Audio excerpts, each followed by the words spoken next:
Okay. You're a very patient baby this morning. Well, it is 39 this morning.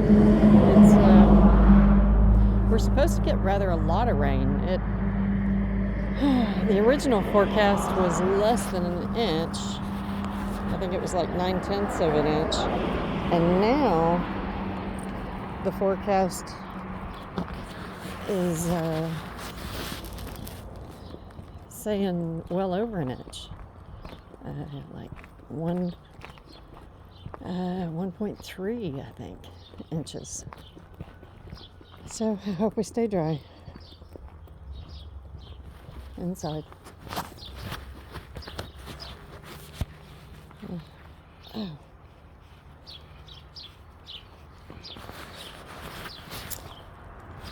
But I did put my thick gloves on, just the dampness. And yesterday, I think it was, whenever my fingers got quite cool, and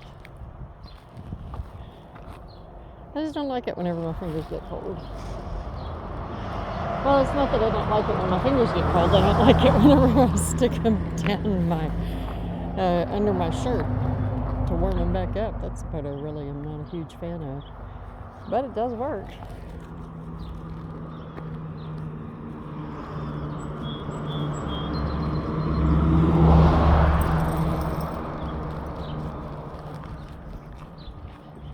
Oh, and I finished my...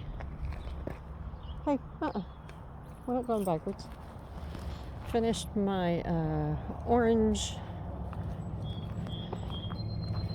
totally for walking and being in the woods, Musselburgh.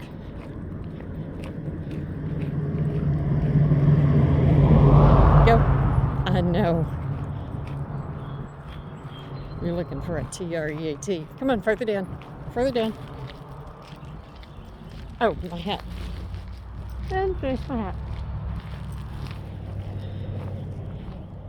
So we should be pretty easy to spot. Come on, let's get away from the garage door. Come further down. Yeah, people might walk there. This is a good spot. You want to potty here? Yeah, this is a good spot. There you go. Now don't go too far, or you have to go a lot further. Okay, further down.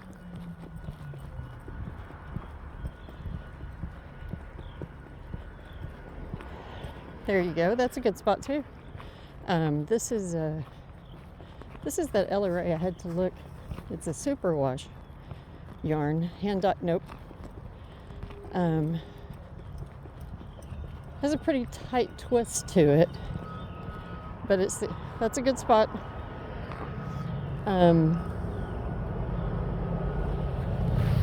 It's a hand dye, and I made something. Oh yeah, I made a hat that ended up being. The brim wasn't. Anyway, there was a skull cap, but didn't cover the skull quite well enough for me. Good location, buddy. Which is one of the things I absolutely love about the Musselburgh design. I mean, it is just, what an excellent, excellent pattern. It is totally worth the few dollars that I paid for it, because I have already made so many hats. Know that I will continue to do so in the future. Excellent pattern. And I have one on my needles right now. Bravo. Hey! Now that's far enough. I don't know what the hell you think you smelled, but we're not going down the hill. Hold on. Okay, over here.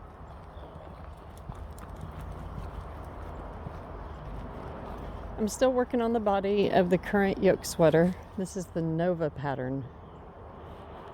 It's the first time that I am knitting the Nova pattern. I was happy to see, I did go look through the comments, and somebody did bring up the mistake in the chart, so it wasn't just me. I mean, I wasn't going to do it like it was written on the chart. I was going to do what made sense to me, because I knew if I followed the chart, I was going to leave holes. And then it was going to have a row of twists that had no purpose whatsoever. Because I really like her increases in that pattern.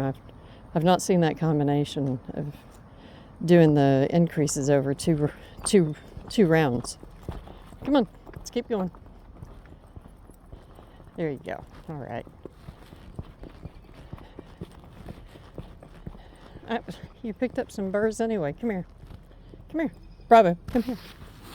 Yeah, come here. You got some spiky burrs. I don't want that one around your eye. Stay still. Yeah, these will fall off, but I didn't want that one getting around your eye. Okay, let's go. Those fall out pretty easily, especially with his fur. Go. But, yeah, don't like pokey stuff around his eyes. So anyway, doing 2 rounds of increases makes such a nice flat increase. Now, I haven't done it in flat work. No, we're not going in there. Or not flat work, but and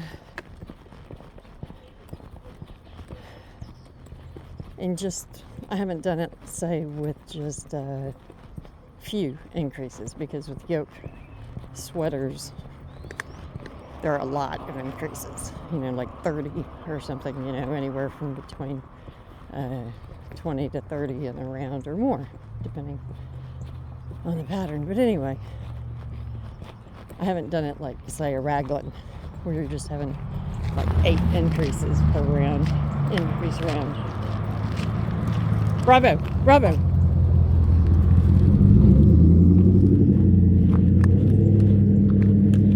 You gotta do better whenever we see a truck.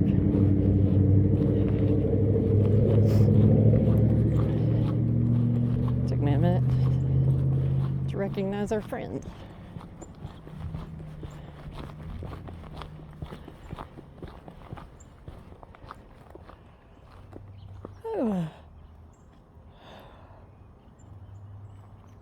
Slept pretty well last night. Woke up at 3 or so, but I didn't get up. I went ahead and was up for like 2 seconds and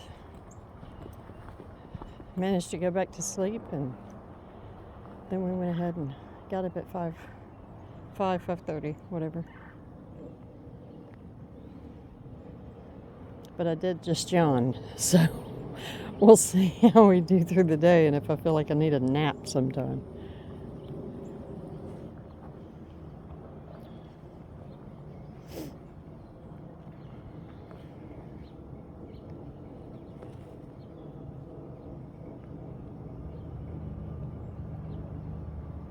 Something that interesting? My goodness. On one leaf? Hold on.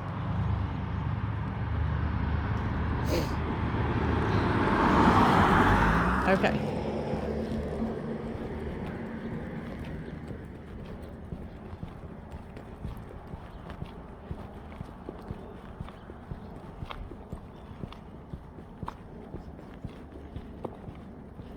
And I was trying to find out, Google kept getting totally confused. I was trying to find out if today was a holiday or not, because I believe it's Lincoln's birthday. And so I didn't know if today was National President's Day or not. Anyway. And then on the calendar, it has this Monday and next Monday highlighted. Okay? So I was still confused. Google was confused. Anyway, the 3rd Monday of February is President's Day.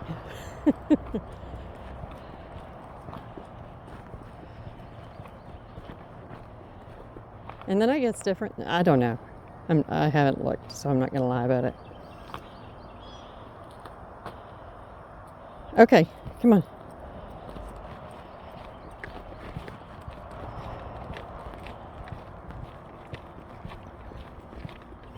I was watching History Guy. I was watching quite a few History Guy videos this morning. One of them was, and I watched one yesterday about Lincoln, but this one was not. However, something that he did I found rather pertinent.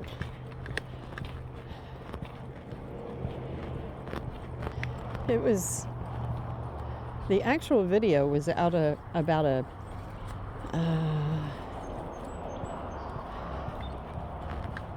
millionaires. She died, I believe, 1922, 1932, I'm not sure.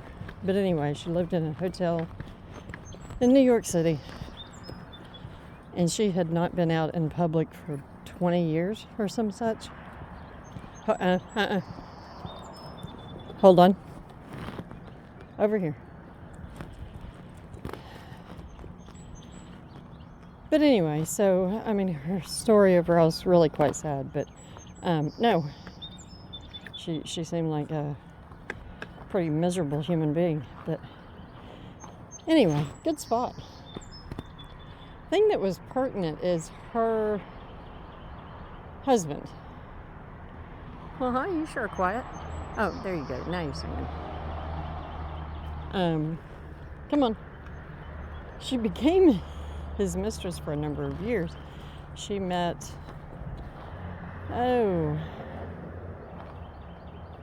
Prince or King. Anyway, whatever it was at the time, had met them at a rather secret ball in New York City and had danced with him. She had met more than one president. But anyway, the thing that came up was, and I think the newspaper, and she became his third wife eventually.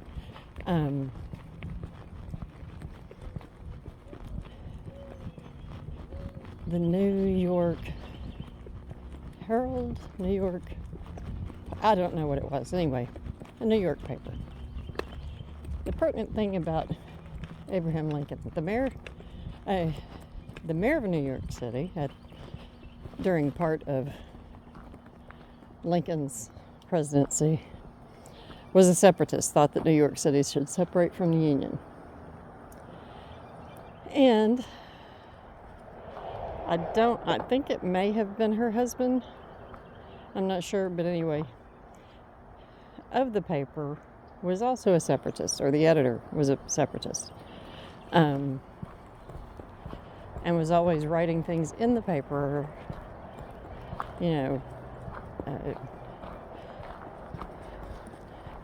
degrading the Union and all this sort of thing, and Abraham Lincoln and everything.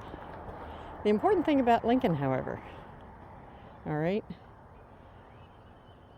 was that for a time he banned the Postal Service from carrying and distributing that newspaper. Yeah. No. Bravo, now come on. No. What is going on? No. I don't care if a herd of dogs came along and tinkled on that. You go. There, that's better.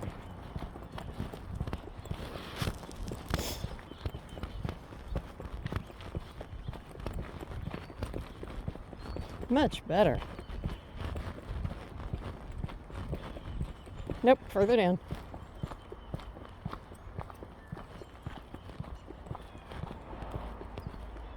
Nope, we gotta keep going. I thought you were gonna get on your bridge. Gotta keep going.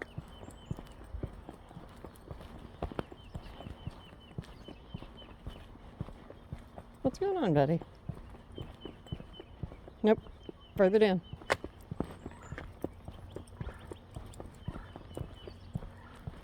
Over here's a good spot. Hey, over here's a good spot. Were you looking for a spot? Huh? Were you looking for a spot? Jungle bird. Okay, then let's go.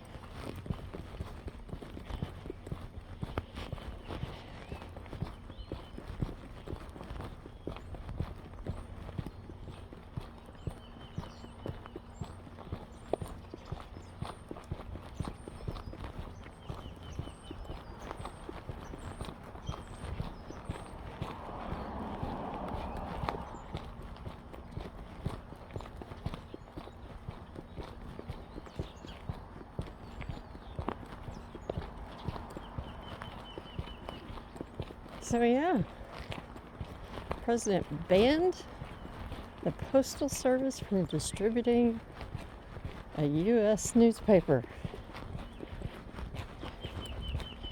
Yeah, that's not quite stanchion of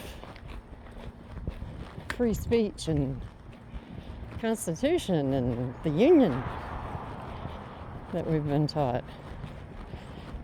And the history guy didn't make a big deal out of that. He was making a big deal out of the fact that about this woman and, you know, the people in her life. Boy, but that wasn't when my ears perked up.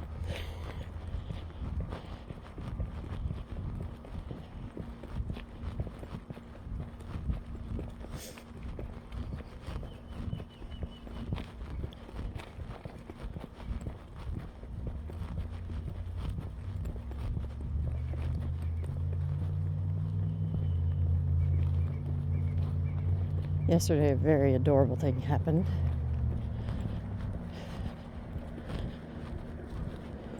I talked about how Bravo was very put out one morning whenever the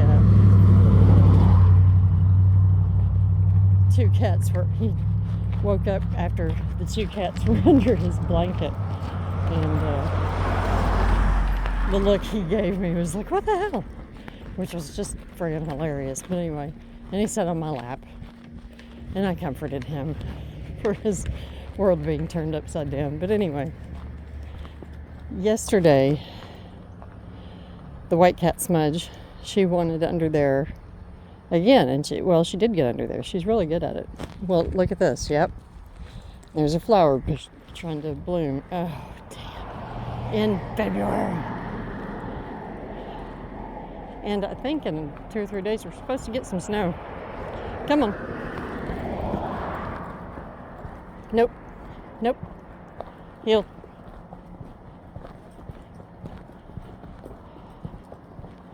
Heel. There you go. And anyway, what I did is I just held it up for him like I do anyway.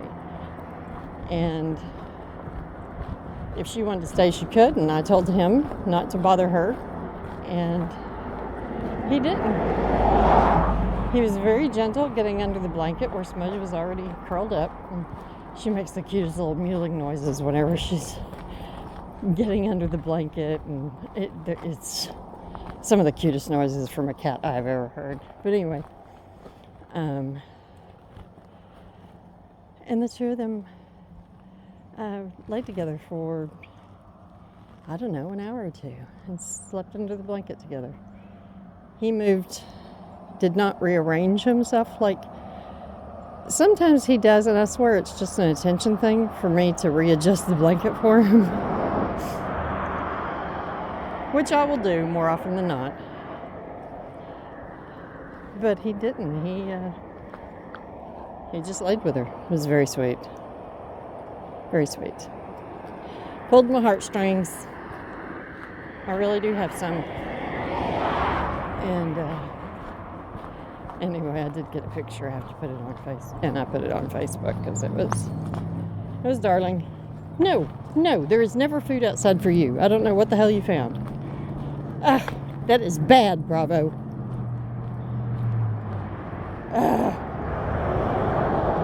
No, that is bad. I was just talking about how cute and perfect and wonderful you are, and then you do a dumbass thing like that. No, I'm not going to let you take your head down.